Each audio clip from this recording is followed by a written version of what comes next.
It really is a great pleasure to be here, and I'm thankful to Jane for once again forcing me to do some work that I probably would not have otherwise have done. She's like that. And we've got quite a lot to try and work our way through. I'll try and do it as efficiently as I can, and I certainly want time to hear from you and have interaction, and we'll see how we go with that. People are still coming in. People over here, if you want to move, you may. This whiteboard will be using only briefly, and the camera needs it in that position. So if you want to move, feel free to do that. If you stay there, it doesn't really matter. You won't miss out on much. Let's begin. Our Lord Jesus said, "Blessed are you when others revile you and utter all kinds of evil against you falsely on my account."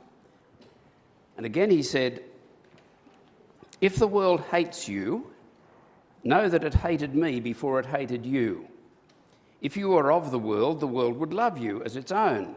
But because you are not of the world, but I chose you out of the world, therefore the world hates you." A little later he prayed, "I have given them your word, and the world has hated them because they are not of the world, just as I am not of the world. I do not ask that you take them out of the world, but that you keep them from the evil one."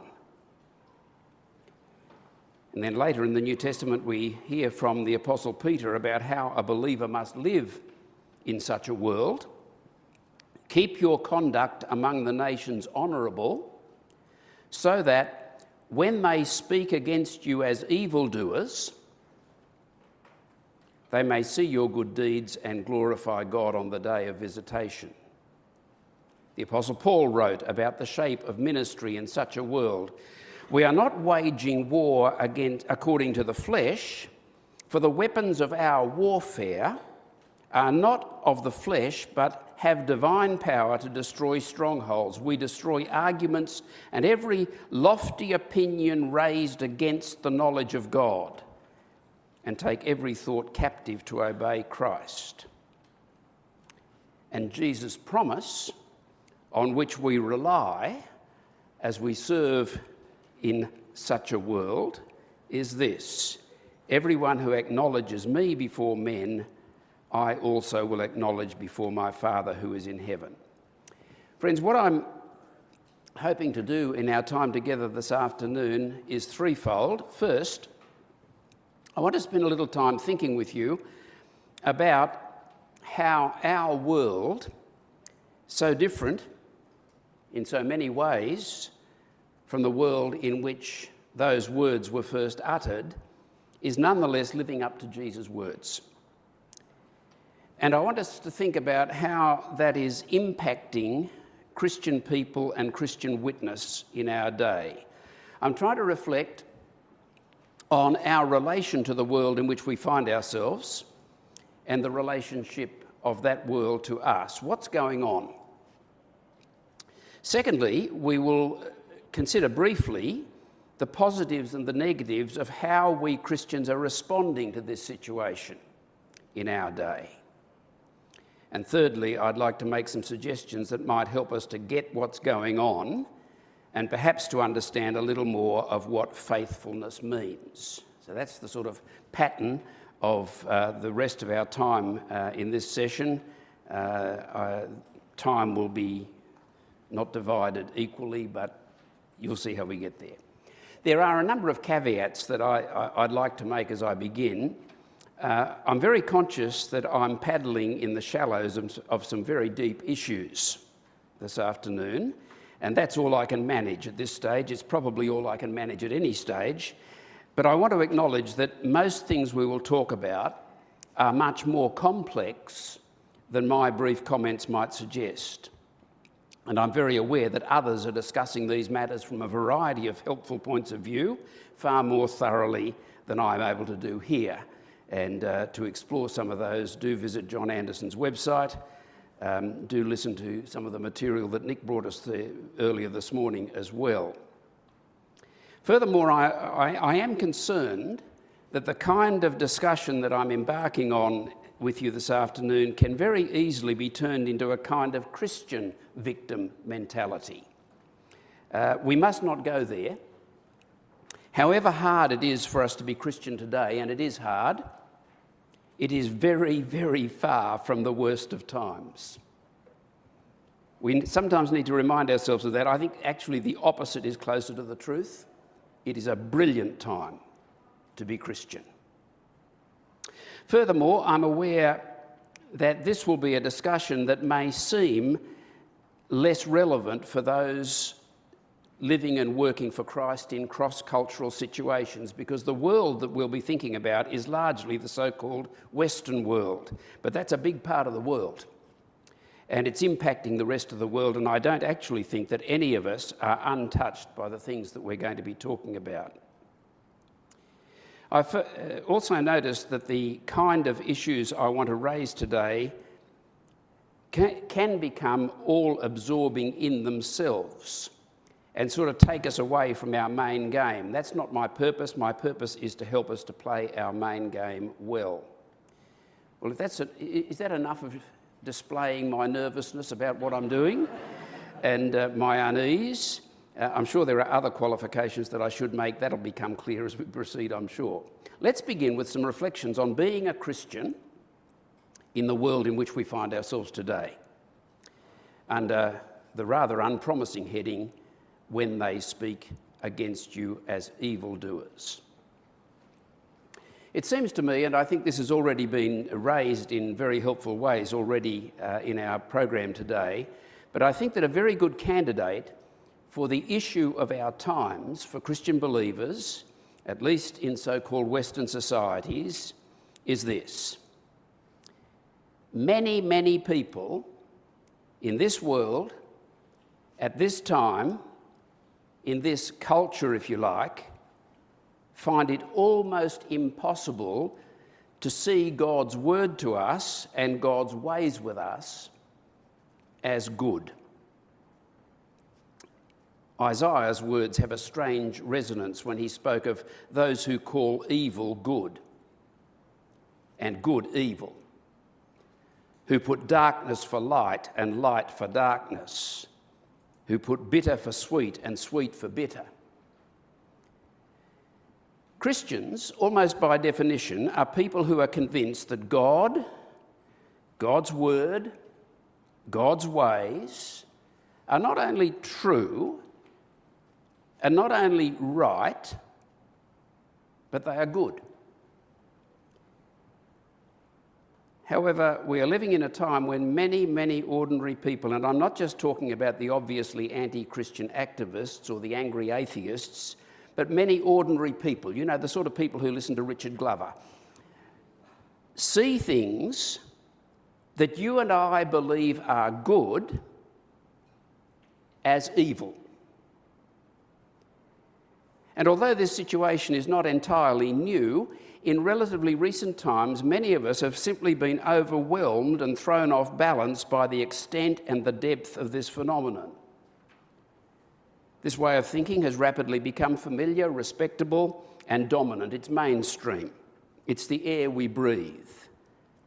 They speak against us, we who love God's word and God's ways, as evildoers.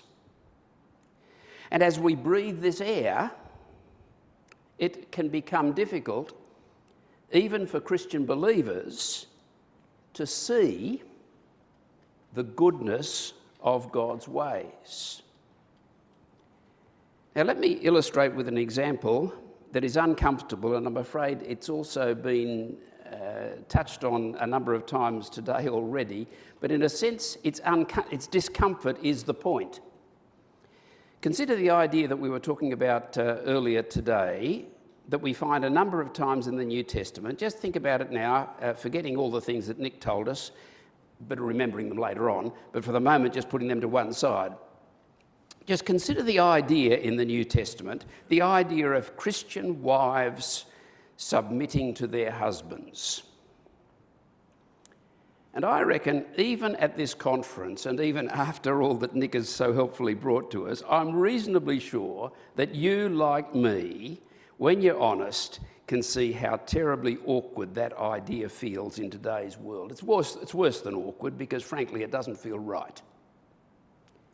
It doesn't feel good. It doesn't feel appropriate.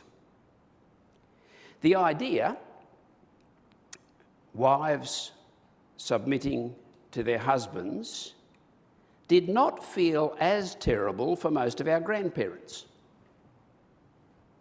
Worth reflecting on that. Thinking has clearly changed. What do we make of that? Well, we're enlightened, we like to imagine. We're enlightened in ways that our grandparents were not. We tend to think, become sensitised to injustices that they seem to have tolerated. The ways of thinking that make the idea of wives submitting to their husbands simply unacceptable, those ways of thinking are obviously superior. And I think we want to say morally superior. Again, as Nick helped us see this morning, we call this progress. Now, the point of raising this particular controversial idea is not to focus on the issue as such, but simply to illustrate how aspects of the Bible's teaching that may have caused little reaction not so long ago have become highly offensive in the world in which we find ourselves. And my point is that this is now the case with much of the Bible's teaching. And I want to just get your help for a moment, and let's put a list on the board here of examples of biblical teaching that Bible believers know in our heads must be true because we are convinced that the Bible is God's word. But in our hearts, we don't feel comfortable with them. We don't feel they're okay, where we find them embarrassing in a particular way, morally embarrassing. I think the word is offensive, but offensive in a moral sense, morally offensive, and we feel it. Okay, just shout out from where you are. You don't need a microphone or anything. Give me a Bible teaching that fits into that category. I'll just put submission as our first one while you're thinking. And what are the words you put over here? What is it? The exclusivity of Christ. Yes, I'll come to that. But it's offensive because it is inequality. Okay, that's what we want. Thanks, John. The exclusivity of Christ.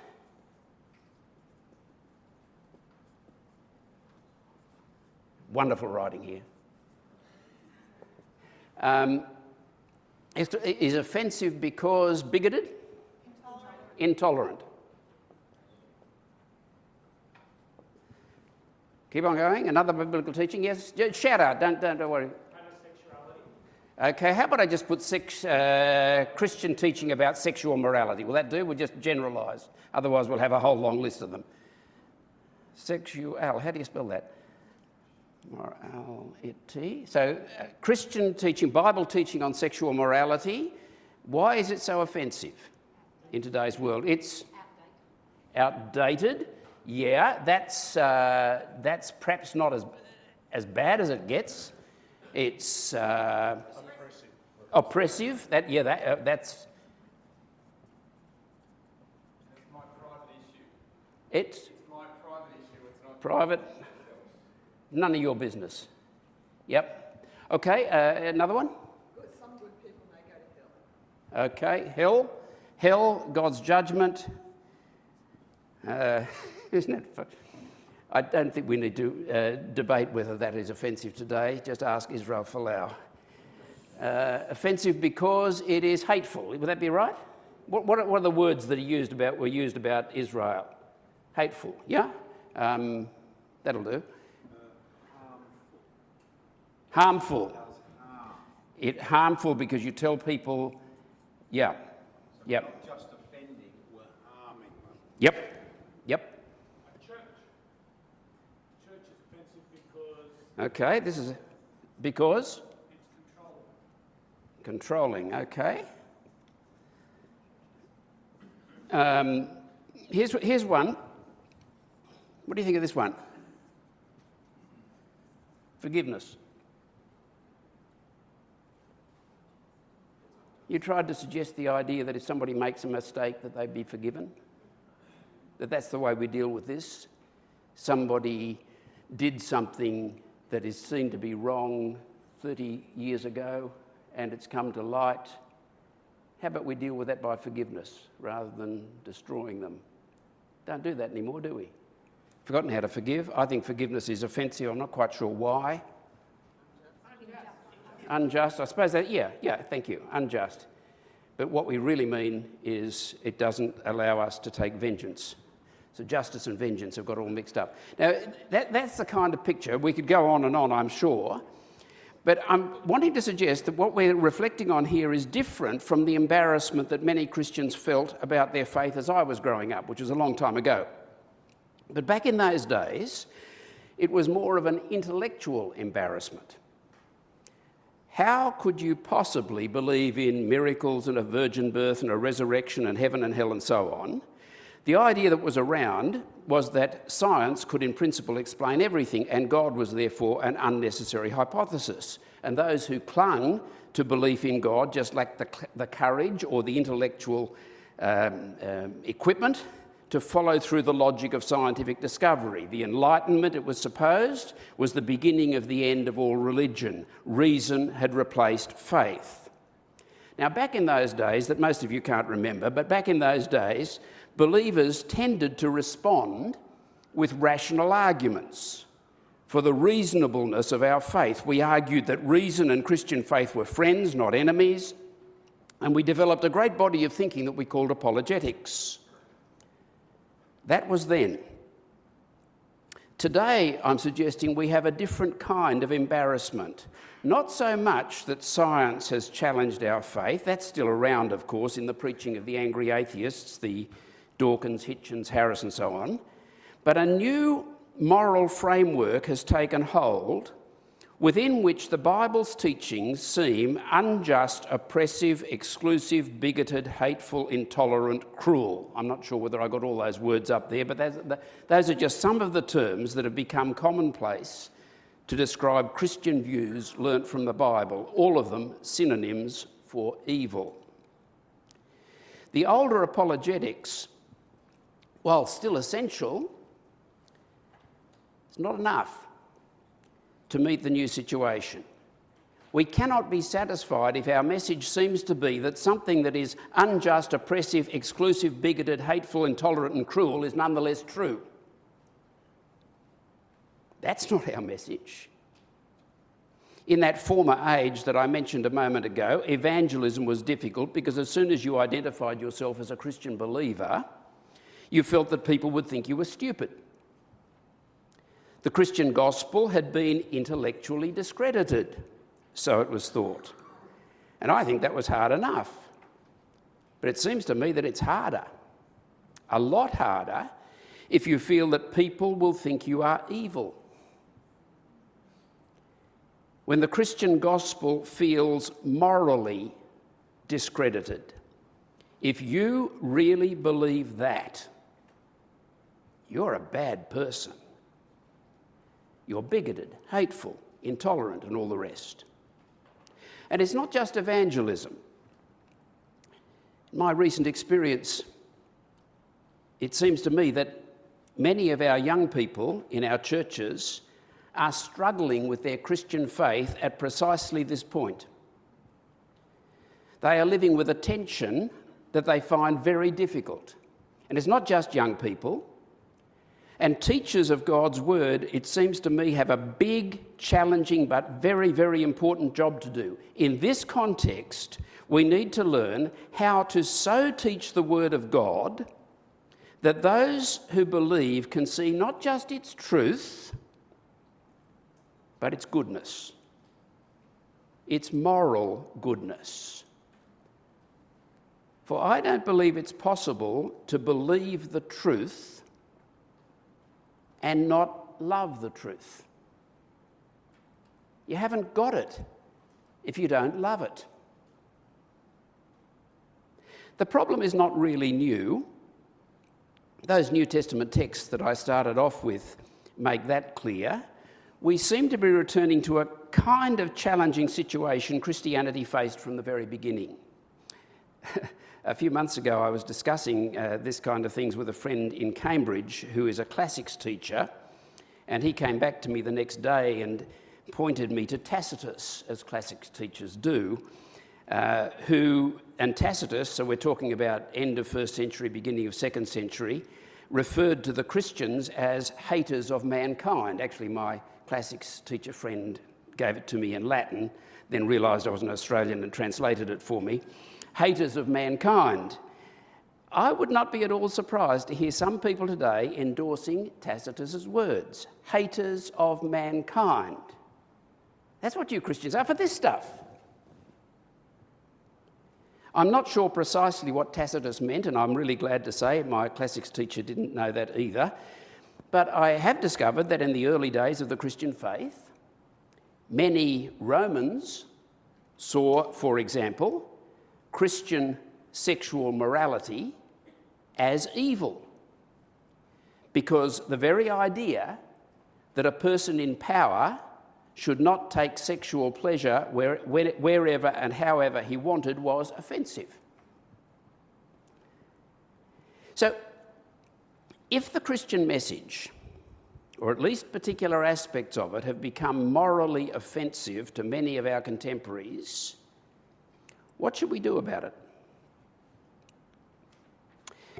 Some of us, perhaps almost without thinking about it too much, just do our best to avoid the problem by ignoring or playing down the Bible teachings that are giving offence. So you talk about God's love for everyone, you talk about kindness and generosity, but you put the offensive things to one side. And my impression is that in many Christian circles today, we hear a lot less about the Bible teaching on this list, or what this list could be if we kept extending it, than we did at an earlier time. We're not denying these things. We're not liberals. We're just ignoring them to avoid offending people. Isn't that thoughtful of us? We want people to see, we really do want people to see the goodness of Christianity, so we try to keep the things that they see as evil in the background. But as you can see, just by putting it like that, it's not entirely honest, is it? We are living in denial of the problem, never a good long-term strategy, and it cannot possibly end well. Better than that is the response that does some critical thinking about our understandings of biblical teachings that cause such offence today. Perhaps it's not the biblical teaching as such that causes offence, but our insensitive, superficial, out-of-date misunderstandings of those teachings. In the light of today's sensitivities, can we rethink what submission means so that it will no longer cause offence? Can we think again about sexual morality and what the Bible really counts as immorality, and so on and so on and so on? And might we find that the Bible's teachings are actually less offensive than people think? And up to a point, I want to say that's a right thing to do. It's more than likely that we have misunderstood to some degree and in some ways some of the Bible's teachings. We are not infallible. And this may have something to do with our insensitivity to issues that have more recently become sensitive. Perhaps today we can see inadequacies in our earlier understandings of a number of things. Now, I think I myself have gone through a process something like that in my understanding of that idea of submission. As I've tried to understand what submission in marriage means in the relevant biblical texts, in their contexts, I found myself wondering, why is it that we are not agonising just as much over what love means when husbands are told to love their wives? Now, Nick was touching on this earlier on. But do you really think that the Bible's teaching about the true and proper relationship of a husband to his wife is actually less controversial, less unacceptable, less offensive in today's world than the Bible's teaching about the true and proper relationship of a wife to her husband. It's just that the world has not yet come around to being offended by the Bible's idea of love. But it probably should be. What the Bible's teaching expects of a Christian husband is at least as troubling in today's climate as what the Bible teaches about a Christian wife, and I don't think it's possible to rightly understand one without the other. I'll come back to that a little later on. But rethinking what might have been our inadequate understandings of biblical teachings is not enough. Not if it involves an uncritical acceptance of the enlightened moral sensitivities of our time, and not if it's driven by those sensitivities, because it is at least as likely that there are problems with the moral framework that has made so many Christian ideas seem unjust or oppressive or bigoted or whatever, and revising biblical teaching to make it acceptable to today's moral framework is upside-down thinking. It makes the Bible dance to the world's tune. Not a good idea. But some of us, I think, find it all too hard. And we try to attack the problem by ignoring the problem.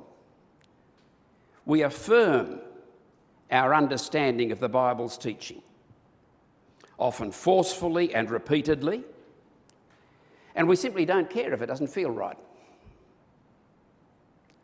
We might go to great lengths to ensure and to demonstrate that our understanding is indeed biblical. The Bible does teach this idea, and that settles the matter. How you might feel about it really isn't important. Sometimes we might even feel a bit virtuous by putting a lot of emphasis on a biblical idea precisely because it's an idea that people feel uncomfortable with today.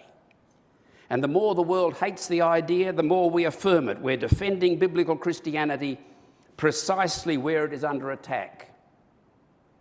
And sticking with our example, in some of our circles, we might think that we're defending biblical Christianity by emphasising submission whenever we talk about Christian marriage. We beat the drum, not really caring about the problems that word causes for many people today. As long as we keep using the Bible's words in the Bible's way, we're being biblical, we're being faithful, we're being courageous, and we're defending God's good purposes for marriage against the attacks of the world. Likewise, Bible's teaching about sex.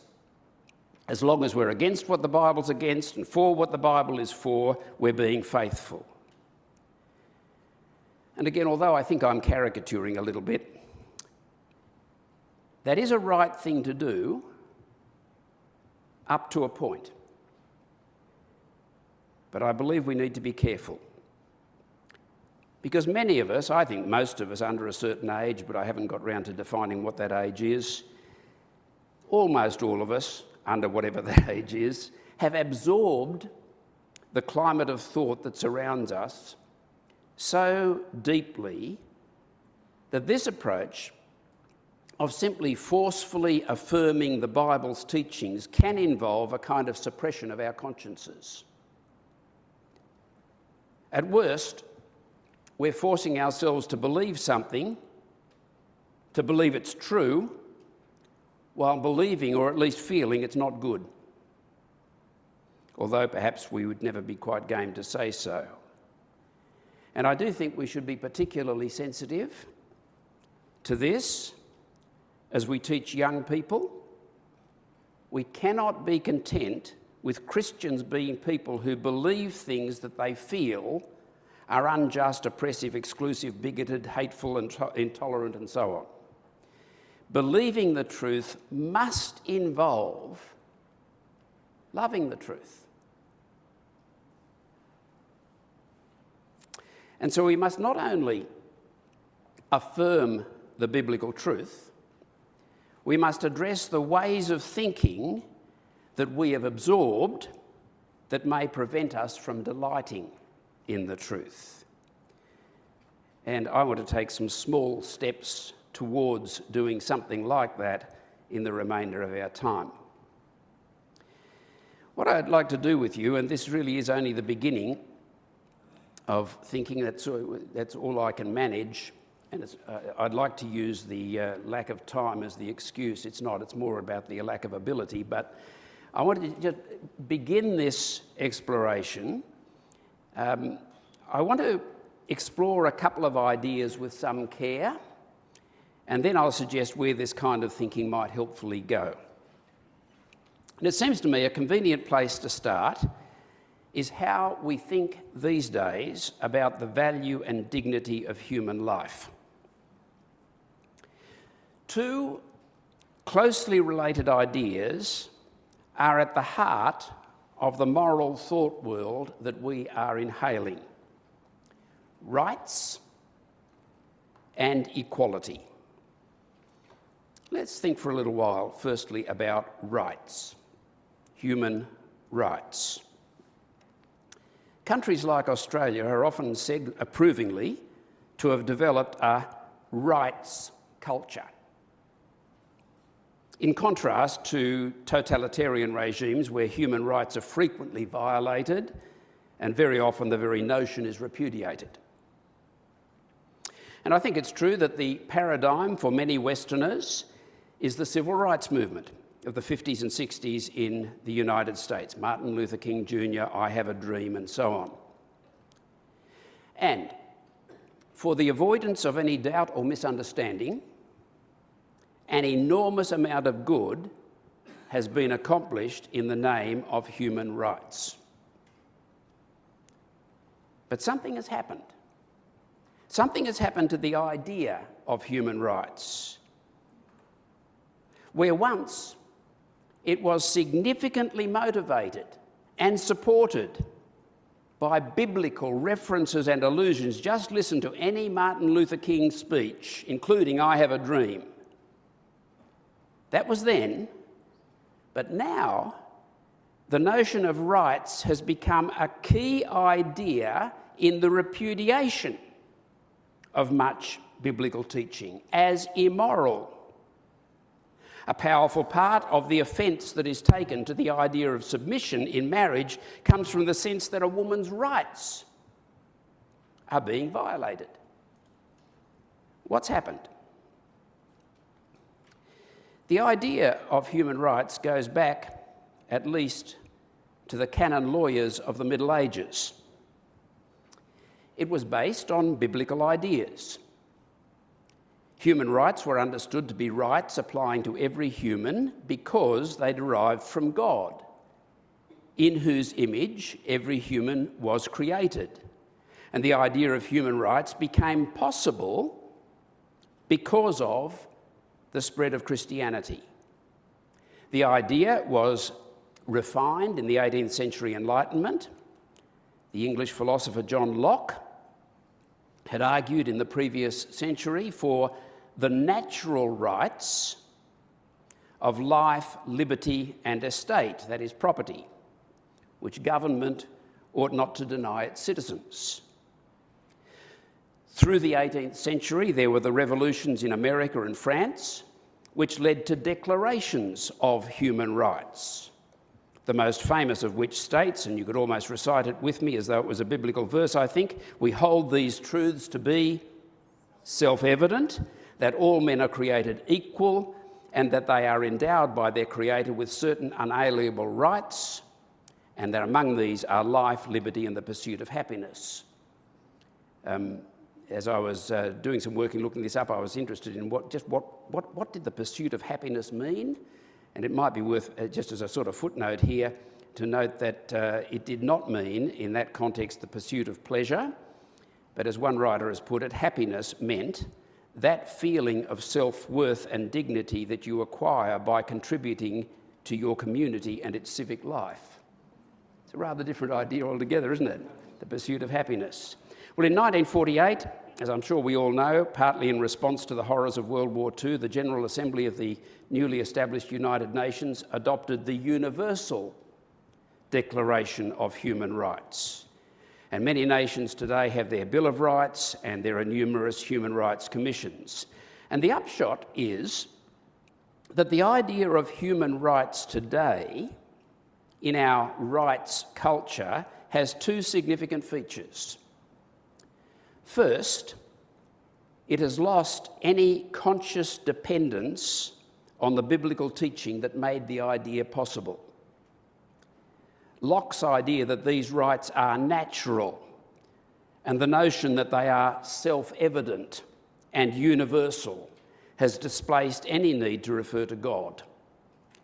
And second, the number and kind of rights have vastly multiplied and continue to do so. And what I think we're witnessing is the consequences of the Enlightenment that have taken several centuries to unravel. The Enlightenment was a movement dependent on biblical teaching and at the same time a departure from biblical teaching. And human rights became a way of holding on to what the Bible had given to Western civilization, namely an understanding of the value and dignity of human life unknown to previous civilizations, while rejecting the Bible's basis for this truth. And a big part of what I'm wanting to say this afternoon is it seems to me that cannot work. Sooner or later, the idea that depended on the truth that lay behind it will be corrupted when it's detached from that truth. And that seems to be what has happened. And the problem, if not the reason for it, has become obvious to a number of observers. There are now calls for the very idea of human rights to be rethought. It was in September, I think I saw an article in The Economist calling for precisely that. For who decides? And how can we decide what is and what is not a human right? It's become very far from self-evident. And in our rights culture, various movements for social change, without a lot of thought, certainly not without any argument, certainly without a lot of argument, take the language of rights to describe their cause. So it's become the case that any desirable outcome can be called a right. Of course, most prominent in recent times have been women's rights, gay rights, and now trans rights. And you will have noticed how the abortion and euthanasia debates have been cast in terms of rights on both sides. It's hardly an exaggeration to say that rights have become whatever the spokespeople for a group or a cause want. And this is part of the intensity of contemporary debates about social change. Because if it's about a right, if it's about a human right, that ups the ante considerably. And it makes consideration of the change difficult or impossible. It makes it a matter of justice. Therefore, only a bad person could disagree, someone who's on the side of injustice. Seen that in the same-sex marriage debates. Opponents were seen not just as resisting a change to the definition of marriage or conserving the form of a valued social institution, they were denying people a right, making it about justice.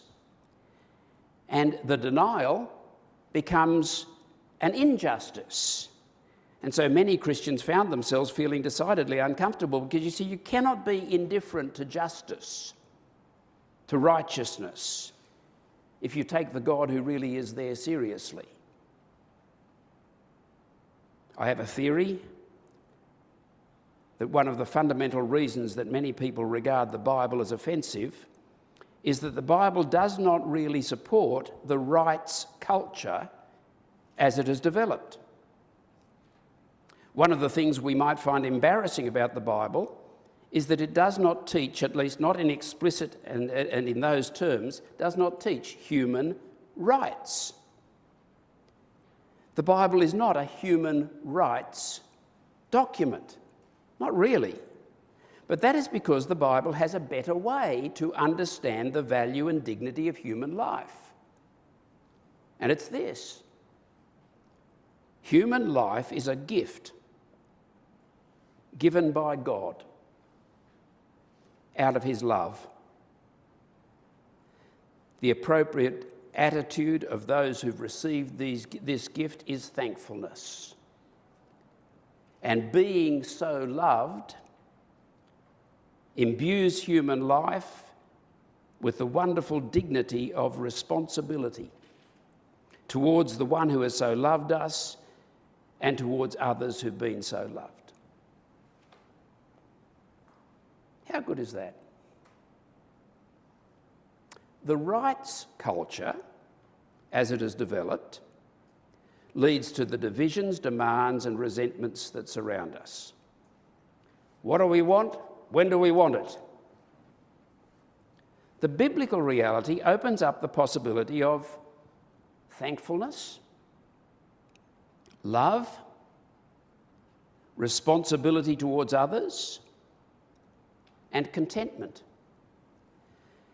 You could call it a love culture.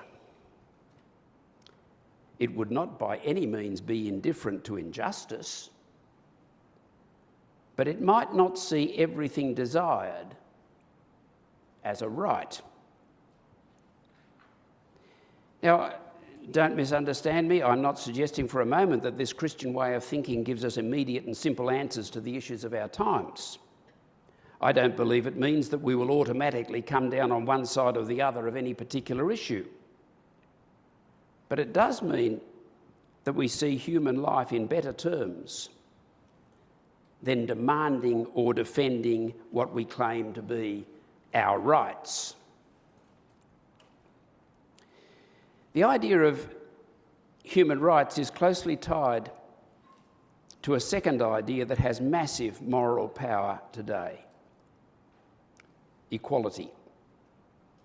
The two ideas are linked, of course. They're linked historically and they're linked logically because the very notion of human rights entails equal rights. White people do not have more rights than black people. Men do not have more rights than women. Human rights, if they're human rights, must apply equally everywhere to everyone.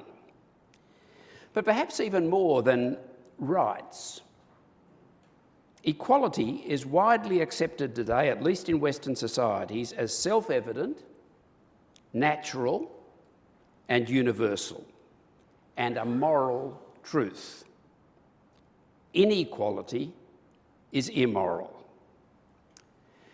And again, for the avoidance of doubt or confusion, an enormous amount of good has been accomplished in the name of equality.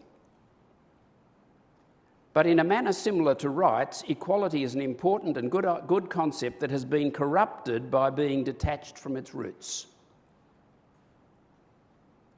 It was the Christian conviction that all human life is created in God's image that gave the world the astonishing and in fact very far from self-evident truth of human equality. The case for this has been elegantly restated in the book that was referred to earlier by John, I think, that Tom Holland's Dominion, Making of the Western Mind. It's really a history of the impact of Christian thought on the world. I think it's a book that should be widely read. I noticed that Carl's got a couple of copies in the bookshop there. It is a thick book. It's a reasonably heavy book, but it is very readable. And I think a good number of us, perhaps not all of us have to read it, but a good number of us should read it. Holland makes clear that whatever debt we owe to the Greeks and the Romans and so on, it's not for the idea of human equality. That came to us from the gospel proclaimed by the Apostle Paul.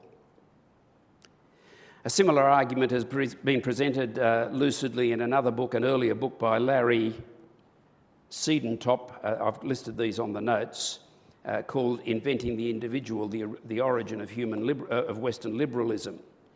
But the argument of both these books is really that before and apart from the influence of Christianity, cultures were built on the far more obvious idea of natural inequality. And isn't it perfectly obvious that humans aren't equal? We're not equally tall, we're not equally strong, we're not equally intelligent, we're not equal. Human inequality is far more obvious. Where do you get this idea of human equality from? It was introduced to the world, as Holland argues, by the gospel preached by the Apostle Paul. But today, the idea of equality has become the basis for rejecting much of Paul's teaching and Bible teaching more generally as morally offensive. The offence taken at the idea of submission in marriage comes very largely from the sense that it's a very paradigm of inequality and therefore deeply immoral. So what's happened? Well, the idea that we are equal before each other because we are equal before God, equally valued, equally loved, equally responsible, and so on, that idea is and historically has been a very powerful truth. It enabled the poor to be seen as profoundly equal to the rich, the weak to the strong, the underprivileged to the privileged, and so on and so on. Not to mention the equality of adults and infants, slaves and their masters, and the equality of people from different racial backgrounds. The consequences have been powerful, and they continue to be, and we should be thankful for that.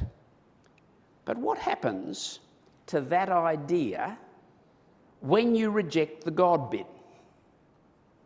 How can you hold on to that idea without the God bit that gives you the idea? If we're going to retain the idea of equality, it now has to reside in what humans have in common in themselves. And that is why Darwin's theory of evolution, was so troubling to many, including Darwin himself. He saw that his notion of the survival of the fittest led to the troubling conclusion that, and I quote, there had come to exist over the course of human existence a natural hierarchy of races. And we know where that led. Now, there's a discussion you'll find difficult to get off the ground. Try that in a phone-in show or something like that, or a letter to the editor.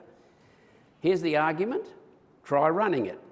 Abandon God, and Darwin's theory undermines, I think unavoidably, the notion of human equality. How can we hold on to the equality of human beings while abandoning the truth that gave us that idea? Now, the answer our world seems to have come up with is complicated and perhaps it's still being worked out. After all, we also value diversity, which means welcoming and affirming differences between people. But perhaps equality just means equal rights for people regardless of differences. Well, in that case, it's no surprise that equality has joined rights as a concept that finds much of the Bible teaching offensive. Although it was the Bible that gave us the most powerful basis for the profound equality of all people, the Bible does not fit well with what the concept of equality has become any more than it fits with the rights that have become merely desired outcomes. The concept of equality has also contributed to the intensity of public debates. Once a debate is seen through the lens of equality, the discussion can no longer be calm. I mean, what kind of person is against equality? Only a bad person, of course, a person who approves of inequality. We saw that again in the same-sex marriage debate. It went along that line. Once it was defined as a matter of marriage equality, it was very difficult for an argument for marriage inequality to get off the ground. Only bad people would put that kind of argument, wouldn't they? And so good people didn't try, or many didn't. But the concept of equality that Christianity gave to the world isn't threatened by human differences. Indeed, it allows us to appreciate the goodness of difference without threatening equality. Women do not have to play rugby to be equal to men, nor to men for that matter. Equality is deeper than being the same. All humans are made in the image of God, equally in the image of God. All humans are sinful and in need of salvation, equally sinful and equally in need of salvation. You see, here's a biblical statement of human equality. It goes like this: God so loved the world. Our world's idea of equality, as it's developed, has become expressed in competitiveness, assertiveness, resentment. The biblical concept of human equality leads to this: you shall love your neighbour as yourself. And friends, these two powerful ideas, human rights and equality, have changed the world. And I think it's fair to say they are the beating heart of the moral framework that surrounds us today. But I'm suggesting that they've become corrupted ideas by being detached from their source. The value and dignity of human life has been reduced to distorted ideas of rights and equality. And it is at least in part these corrupted ideas that have made it so difficult for our contemporaries to see the goodness of God and his ways. The Bible tells a better and more powerful and more beautiful story. And I'd like, just for the remaining few minutes, to briefly try and sketch out some further elements in the two stories. See, the rights and equality culture sees what's wrong in terms of the forces, the laws, the attitudes, the behaviours that undermine or deny rights and equality as they are now understood. And this has led to the powerful concept of group identity. Identity is what defines us, makes us who we are, and therefore who it is with whom we identify. In the old days, Christians used to be rightly critical of a culture in which our identity was tied up with our job, our career, our achievements, our status, and so on. That's changed. Identity has become a way of speaking of rights and equality, more particularly of rights denied and inequality experienced. And you're encouraged to identify with those who feel the same injustices. This subject is far too big to take on properly now, but a recent shocking critique of where such ideas are taking us can be found in Douglas Murray's widely read book, The Madness of Crowds, Gender, Race and Identity. And again, I warmly recommend that one, and it's on Carl's bookstall as well. Suffice to say here that the Bible will teach us to see some of the forces, laws, attitudes, behaviours and ideas around us as wrong, but the Bible sees the problem as deeper.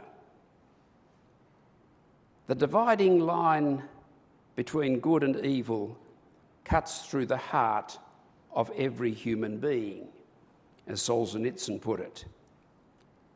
In our own individual sinfulness and selfishness, we have to recognise our contribution to what is wrong and what is spoiled in human life. The blame cannot all be shifted. We are not just victims, but our own selfishness and sinfulness robs us of thankfulness and contentment and the goodness of responsible living. The solution sought by the rights and equality culture is liberation. Freedom from the forces, laws, attitudes, behaviours, ideas that rob me of my rights and my equality. Freedom from whatever prevents me from being and doing whatever I want to be or do. No wonder the Bible gives offence, because the Bible sees that kind of freedom as no such thing, as nothing of the sort. It's bondage to selfishness, and selfishness spoils everything. That's a subject we could explore at length, but of course not now. Put simply, the liberation that is brought by the gospel of our Lord Jesus Christ is freedom from selfishness, freedom of forgiveness, freedom to be children of God, freedom to live no longer for yourself. And that is brilliantly good. Of course, the God of the Bible cares about justice. Of course, he cares about suffering, and he cares about cruelty and oppression. But what if he does not regard something you desire very much as a right? Or some difference between the situations of you and someone else as unjust? And what if you see your identity in terms of those things? Then the Bible is challenging your very sense of identity, but it's also offering you a very different and wonderfully liberating understanding of your identity. What if your identity is a child of God, loved, forgiven, and a fellow heir with Christ? Better by far.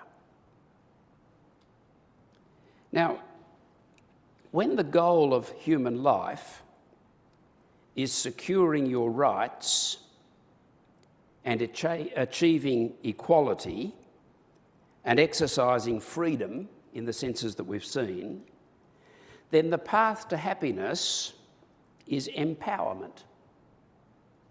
Turn the tables. The oppressed, the victims of injustice, must gain power over those who have denied you your rights, robbed you of your equality, and restricted your freedom. And this understanding of life is reinforced by the fact that there are, of course there are, and there have been oppressed people. There have been people who have suffered appalling injustices.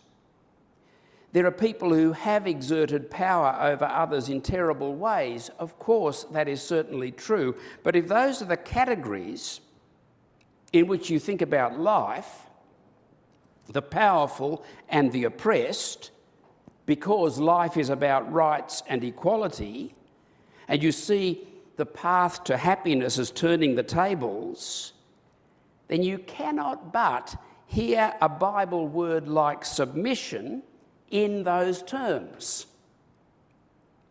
It means submission to the power of another. It's about being disempowered. It's about perpetuating the problem, not the solution. And that is offensive. But if we understand our identity as forgiven sinners, belonging together because we're joined to Jesus Christ, loved by God, in whose image we've been made, then our relationships, like our relationship with God himself, are based on love, not power. The Bible's teaching is about Christian wives submitting to the love of their husbands.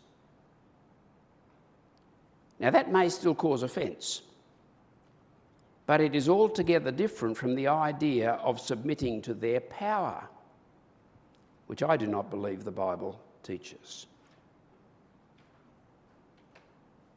Now, let's just wrap this up. Someone has suggested, and I've drawn that little table in these terms, someone has suggested that the problem with the Western world today is that it wants the kingdom without the king. And I found that a helpful way of putting it. The Western world has learnt such things as the value of human life, the equality of human beings, the pursuit of freedom, the importance of justice and tolerance and so on. These values come very, very largely from the historic influence of the Bible on Western cultures. Without that influence, it's difficult to see where those ideas could have come from. They are, we could say, aspects of the kingdom of which the Bible speaks. And as our culture, as our world has rejected the God of the Bible, it has clung on to many of these values of the kingdom, or it's tried to. We want the kingdom, you see, without the king. But the point of what I've been trying to say to you this afternoon is that without the king, the kingdom is distorted, corrupted. And the result is an understanding that actually finds the kingdom of God offensive. The kingdom our world wants, the kingdom without the king, is a different kingdom. And it must be said, it's not good. So I'd like to conclude by returning to the example that I've mentioned several times: wives, submit to your husbands. The distorted ideas of rights, equality, freedom, and power, if those are the ideas you've taken on, you cannot but hear those words as meaning some combination of the following: that wives should be oppressed by their husbands, that wives should be less free than their husbands, that wives should be dependent and husbands independent, that husbands have rights but wives do not, that husbands are superior to their wives. And let us be clear, those ideas are offensive. And we've got to appreciate the strength of that offence and not just bang on using the words if that's how they're being heard. Because what's being heard is a highly offensive idea. We're not being faithful and biblical if we give the impression that that is what the Bible teaches, or anything like that. We could say something similar about many aspects of the Bible's teaching. But as we learn not to be conformed to this world, but to be transformed by the renewal of our minds, we see a very different vision for human life, in which we can appreciate the goodness, for example, of a call to submit to the love of another. We learn to discern the will of God and to see how good and acceptable and perfect it is. Thanks very much, John. That was really fascinating. You talked about the inadequacy now of the old apologetic model, that we've moved on from addressing apologetic questions with reason and logic, and you've outlined very clearly where the new apologetic should apply. But in practical terms, what does that look like? I totally get what you're saying, but in everyday conversation, what does that new apologetic look like? Is this still on? I think you come back to this. Thank you. Let me be quite clear. I think the old apologetic is still relevant. The old apologetic is still important. The old apologetic is really an expansion on what you find in Acts. We are witnesses of these things. They preached the resurrection, and you could know its truth because here are witnesses. It was encapsulated a historical argument for the truth of the resurrection. That's still valid. I'm saying we need something more as well. So it's not either or. Okay, the more as well is it seems to me needs to address the problem that I've raised of what we are teaching seeming to be morally discredited. Now, I must say that my thinking has begun with how we care for people in our churches and how we teach Christians. That's my starting point. And I think that we need to begin to teach and critique the thinking of the world around us that we're all observing. So we need to learn ourselves to see the world rightly.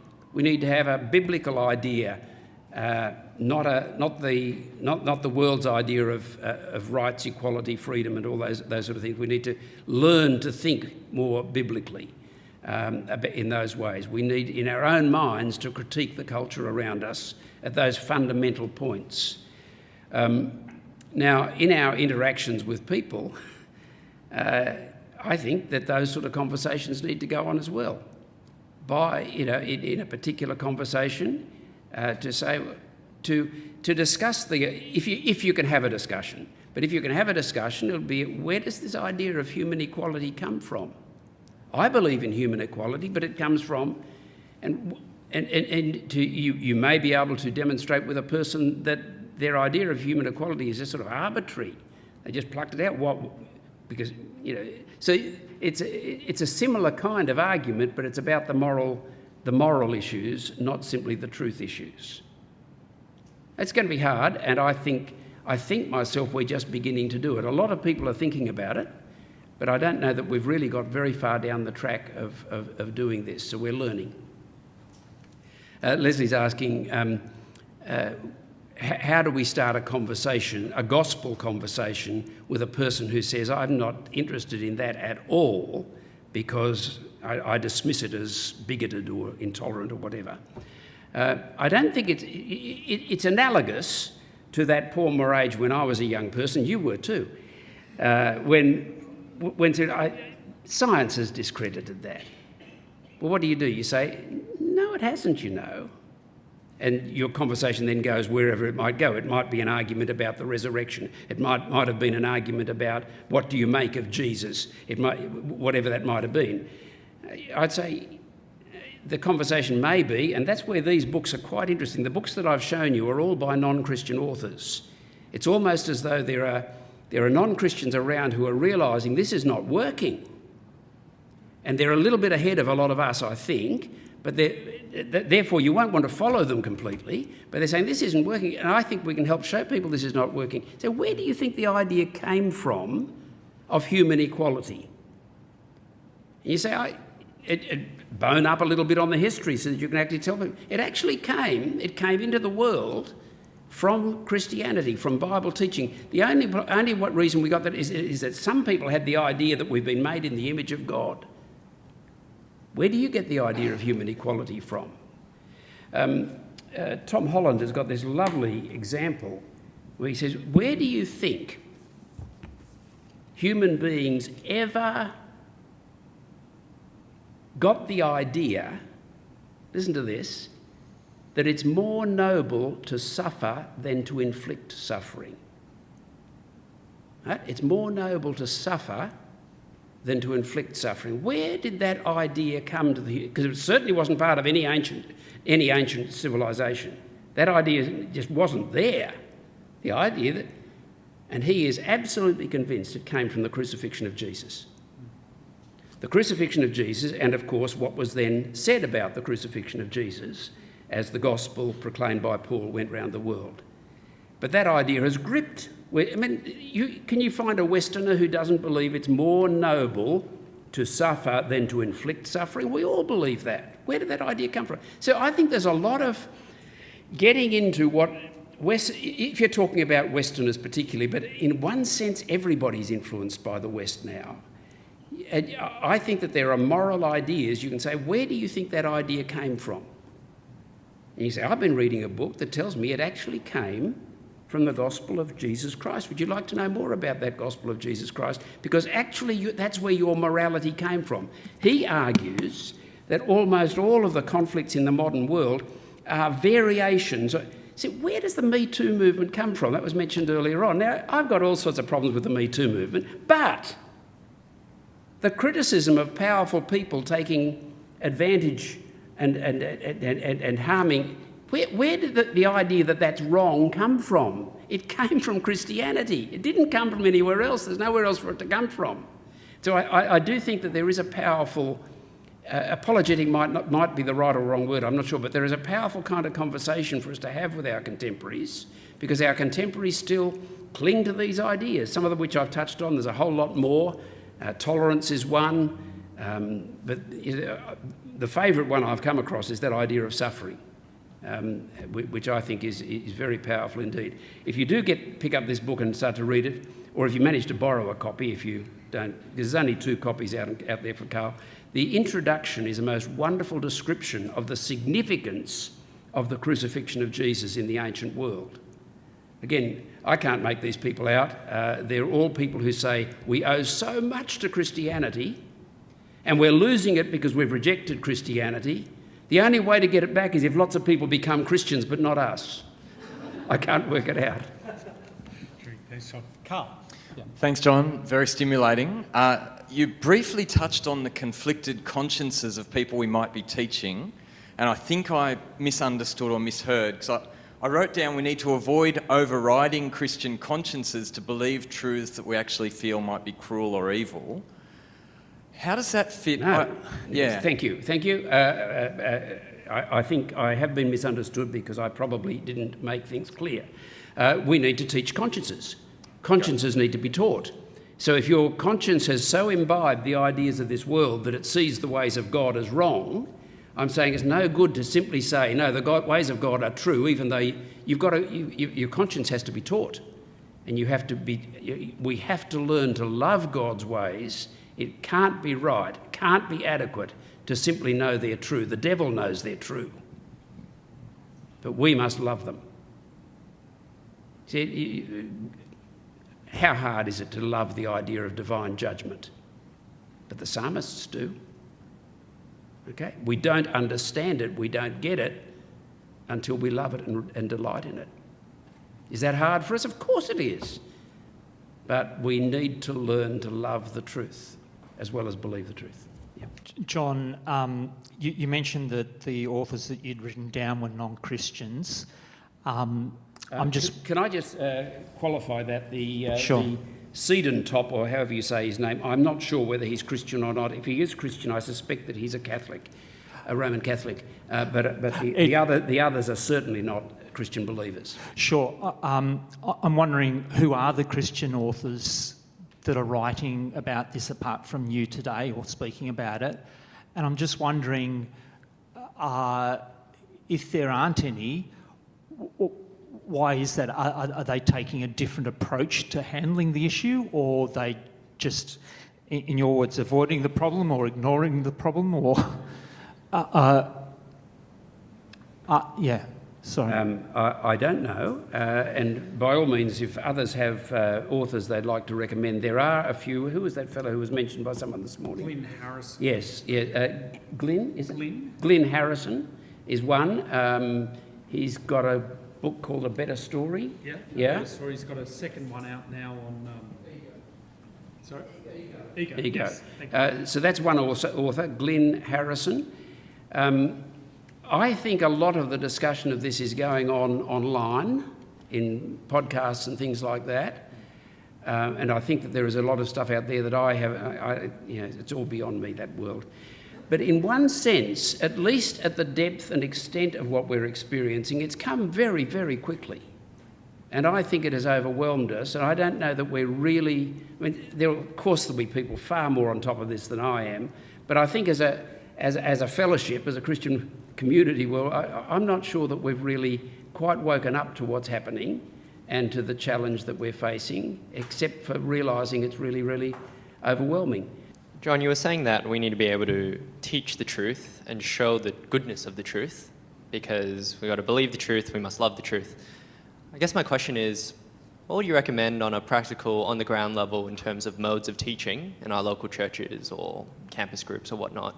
Because is our current mode of teaching still suited towards a model that assumes that the problem is merely intellectual and, a question of the plausibility of belief? Because it's more than that. You're saying that we have to show the good, the true, the beautiful, the goodness, and why we should love the truth itself. Can you comment a bit on what modes of teaching may need to adapt to in order to do that? No, mate, you're asking me to be practical. That's way beyond that's above my pay grade. I think that those questions are probably separate. That is, I don't think from a moment that the forms of Bible teaching that we've had are simply intellectual. They shouldn't be. If they are, we're not doing them well. If you're bringing the truth of God to people, that's not just intellectual. It is intellectual, but it's not just intellectual. You're talking about the truth about your very being, the truth about eternity impacting people. Now, in terms of forms of communication, I think a next generation has to think that through. I just encourage you to see that your forms of communication are shaped by what we're communicating. We're communicating a word, a message that has been given to us in words, has been given to us in an inspired book, and don't sort of put that to one side and allow the forms of communication to be shaped by, let me be a little unkind here, the methods of the stand-up comic. Or whatever is popular as a means of communication in our culture is not necessarily, might be stuff to learn from it, there might be stuff to learn from it, but is not necessarily the right way to communicate the revelation that we have received in the way in which we've received it. So there's thinking to be done. I haven't got all the answers, but to think it through with those sort of constraints, I think is important. Thanks. Peter. John, you talked about submission to the love of the husband, Yep. but not submitting to their power. Yes. Would you mind elaborating or clarifying power there, and also what not submitting looks like? Well, I'm picking up a little bit from some things that Nick said in the last session. I may be moving in a slightly different direction to what he was saying. I'm not sure, and he's not here to disagree with me. I'm so pleased about that. At least I don't think he is he?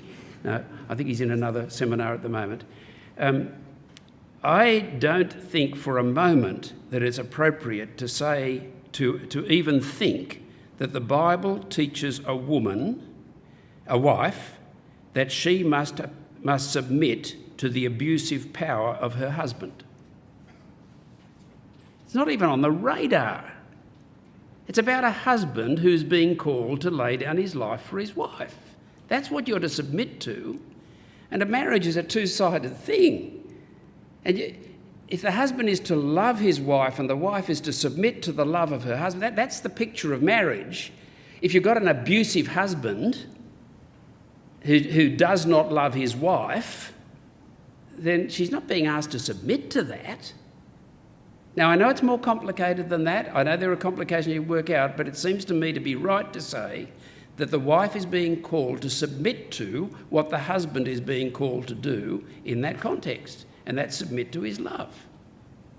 I think there are arguments we'll have about this, and there are complexities to this subject that I'm sure I'm not covering by a few lines here, but it seems to me to be really, really important.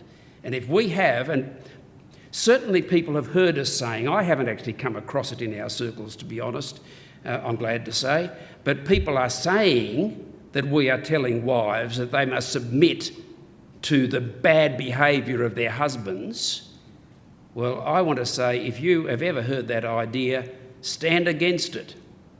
The Bible is calling wives to submit to the love. Do you submit to the abuse of Jesus Christ?